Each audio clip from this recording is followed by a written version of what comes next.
Hello foodies, welcome to ஹindujasbook. இன்றைக்கி நம்ம வீட்டு கிச்சனில் அருமையாக எல்லாருக்குமே பிடித்தமான சின்ன கத்திரிக்காய் குழம்பு ரொம்ப சுவையாக எப்படி செய்யலாம்னு தான் பார்க்க போகிறோம். வீடியோக்குள்ளே போகிறதுக்கு முன்னாடி என்னோடய சேனலை புதுசாக பார்க்குறவங்க கீழே இருக்கிற ரெட் கலர் சப்ஸ்கிரைப் பட்டனை மறக்காமல் ப்ரெஸ் பண்ணிவிடுங்க. கூடவே பக்கத்தில் இருக்கிற பெல் ஐக்கானும் கிளிக் பண்ணுங்கள். இந்த கத்திரிக்காய் குழம்பு செய்கிறதுக்கு சின்னதாக 10லேருந்து ஒரு 15 கத்திரிக்காய் எடுத்து வச்சுருக்கேன்.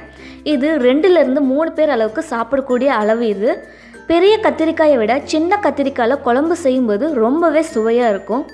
இதை இந்த மாதிரி 4 கட் பண்ணி எடுத்து வச்சுக்கோங்க. அப்போ தான் குழம்புல வேகும்போது மசாலாவில் உள்ளே இறங்கி சாப்பிடும்போது நல்லா டேஸ்ட்டாக இருக்கும்.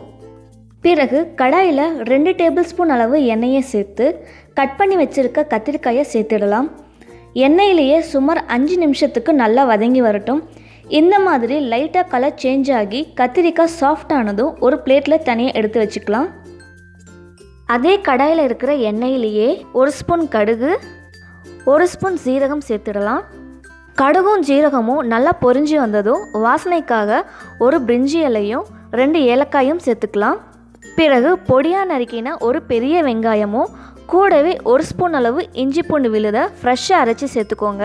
2 நிமிஷத்துக்கு வெங்காயம் நல்லா வதங்கி வரட்டும்.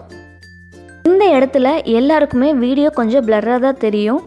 வீடியோ எடுக்கும்போதே ஏதோ ஃபால்ட்டாக இருக்குது, அதனால ஒரு 30 செகண்டுக்கு வீடியோ கொஞ்சம் பிளர்ராக தெரியும். அது வரைக்கும் கொஞ்சம் அட்ஜஸ்ட் பண்ணி எல்லாருமே பாருங்கள். வெங்காயம் நல்லா வதங்கி வந்துடுச்சு. இப்போ இதில் மசாலாவில் ஆட் பண்ணிடலாம். 1/2 ஸ்பூன் அளவு மஞ்சள் தூள், 1/2 ஸ்பூன் மிளகாய்த்தூள், உங்கள் காரத்துக்கு ஏற்ற மாதிரி மிளகாய்த்தூளை ஆட் பண்ணிக்கோங்க. பிறகு 1 ஸ்பூன் மல்லித்தூள், கூடவே 1/4 ஸ்பூன் அளவு கரம் மசாலா சேர்த்து ராஸ்மெல் போகிற வரைக்கும் 2 நிமிஷத்துக்கு நல்லா வதங்கி வரட்டும். மசாலாவில் ராஸ்மெல் போனதும் பொடியாக நறுக்கின ஒரு பெரிய தக்காளியை சேர்த்துக்கலாம். சின்ன தக்காளியாக இருந்ததுன்னா 2ஆக சேர்த்துக்கோங்க. பிறகு குழம்புக்கு தேவையான அளவு உப்பு சேர்த்து கலந்து விட்டுறலாம். தக்காளி நல்லா மசியாக வெந்து வரத்துக்கு 2 நிமிஷத்துக்கு லிட்டு வச்சு க்ளோஸ் பண்ணிடலாம். இப்போ பாருங்கள், தக்காளி நல்லா மசியாக வெந்து வந்துடுச்சு.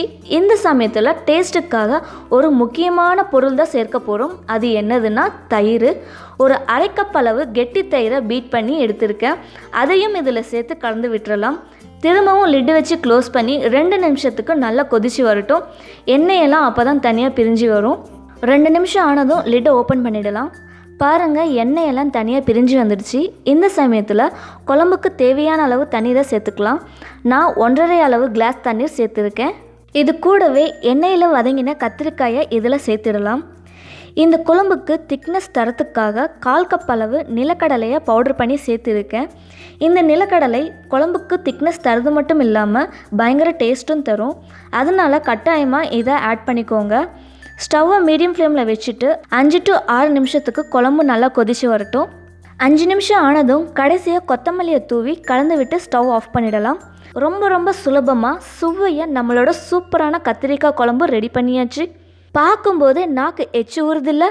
சூடான சாதத்தில் இந்த கத்திரிக்காய் குழம்பையும் 1 ஸ்பூன் நெய்யையும் விட்டு பிசைஞ்சு சாப்பிட்டு பாருங்கள். அவ்வளவு சுவையாக ரொம்பவே அட்டகாசமாக இருக்கும். இந்த குழம்ப வீட்டில் எல்லாருக்குமே செஞ்சு கொடுத்து அசத்துங்க. இந்த ரெசிபி உங்களுக்கு பிடிச்சிருந்துச்சுன்னா லைக் பண்ணுங்கள், ஷேர் பண்ணுங்கள், மறக்காமல் சப்ஸ்கிரைப் பண்ணுங்கள். தேங்க்யூ.